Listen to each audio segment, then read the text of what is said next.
You told me before we started this conversation, when we're like off, before we go live, that I can ask you any question. You're flexible. Anything. You're Yes. ready.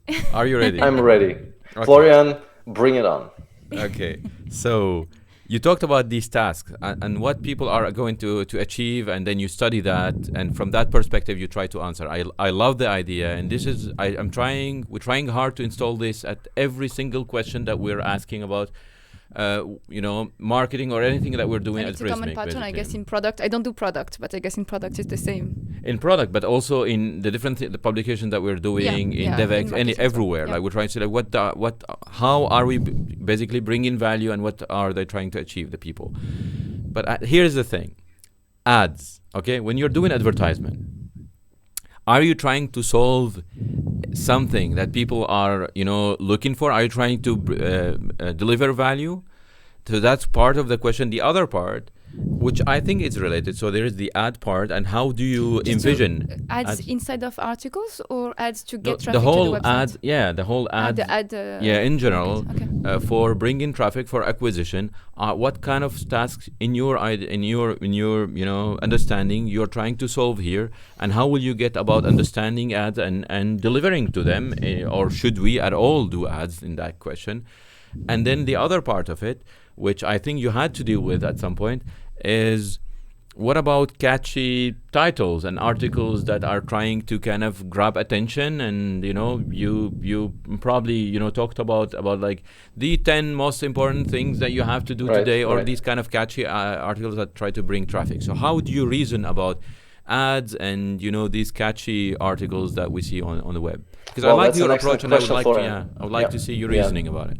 That's a very good question. I think that one doesn't contradict the other, to be honest. So it's perfectly fine if the title is catchy, as long as it's written or produced in a way that actually helps solve a particular task, right?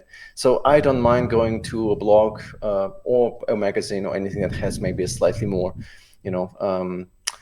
catchy title, right? It doesn't have to be boring. That's kind of not necessarily the point. It's not like you have to, I'm just going to call it privacy, and then it's going to be an article about privacy patterns, right? Obviously, you need to be optimizing for that, so people who you want to be able to find the information can find that information, right? So it's just probably over the last, I don't know, maybe 10 years ago, 5 years ago, I wasn't really paying enough attention to that, but now we do, right? So that's going to be quite important. But the other side of it, when you think about metrics and advertising, we kind of try to approach it in a very similar way. Meaning, when we talk to our advertisers, it's often, all right, so what is it that you want to achieve as an advertiser? Well, do you want leads? Do you want to get, probably yes. Do you want to get more visibility? Probably yes.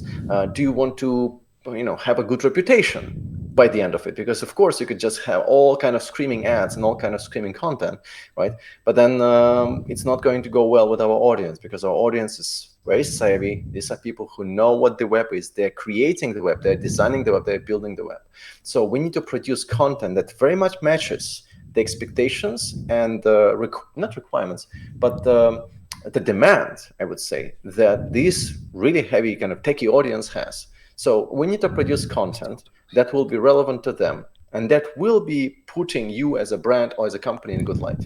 There are many ways of doing that. You could be supporting a series of articles about a particular topic. For example, if somebody wants to be connected with performance, web performance, right, it might be just a good idea to be sponsoring a series of articles around performance. One of those articles could be very much about measuring performance in the tool that they are providing, right?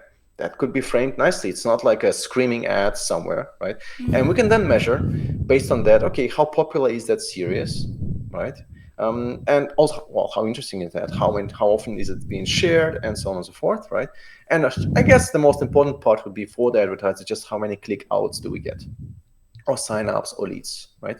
And another thing would be, if somebody comes and say, well, we want a product review, that's probably not going to work for us, because if it's a sponsored article, there is always a bit of bias involved, right? It's probably not going to be okay to write that, oh, we didn't like that feature at all, or this doesn't really work at all. We can't do that. So it creates a sense of bias, which we want to avoid. So instead we say, okay, well, maybe we can really say and unpack, how does your tool solve a particular problem, right? So what problems do you solve? Well, mostly advertisers know what problems a tool solves, right?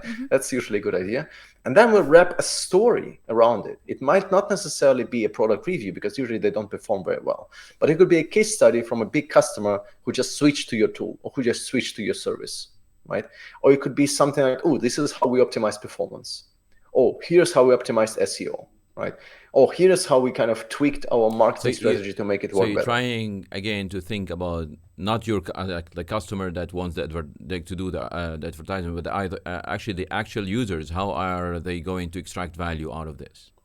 That, but also more importantly, we need to think about, I mean, for that promotion to be working, right? For that content to be succeeding, you need to deliver some value for people to keep reading. If it's just blatant advertising, that's not going to work. So if it provides some value, then people might be gaining some trust for that brand. And maybe not necessarily in the first article, but maybe in the second or the third, they will continue reading and they will be clicking on those leads that will be kind of nicely fitting within that story that we're creating for them. I see. Cool. Right. So this is kind of the journey that we usually take there.